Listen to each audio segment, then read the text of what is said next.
शिवसेना आणि राष्ट्रवादी फोडून काहीच उपयोग झाला नाही। अजित पवारांची आणि एकनाथ शिंदेची मतं भारतीय जनता पार्टीला ट्रान्सफर झाली नाही आणि म्हणून भारतीय जनता पार्टीला फक्त 9 जागा मिळाल्या। हे गणित राज्याचे उपमुख्यमंत्री देवेंद्र फडणवीस साहेबांना व्यवस्थित कळाले। आता वास्तविक भारतीय जनता पार्टीला ह्या दोघांचा म्हणजे एकनाथ शिंदेचा आणि अजितदादा पवार यांचा राजीनामा पाहिजे, परंतु मागायचा कसा म्हणून नैतिकतेचं दडपण आणण्यासाठी एकनाथ शिंदे देवेंद्र फडणवीस यांनी स्वतःचा राजीनामा पुढे केला। आता देवेंद्र फडणवीस साहेबांची पोझिशन ह्या सरकारमध्ये किती महत्वाची आहे सर्वांना माहिती आहे आणि त्यांनी राजीनामा दिल्यानंतर शिंदेचं सरकार राहील का हे देखील त्यांना माहिती आहे।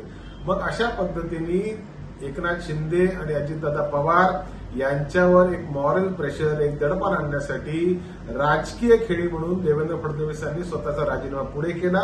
याच्यातनं दुसरा काही अर्थ नाही, एवढंच त्याच्यातनं अर्थ काढण्यासारखं आहे।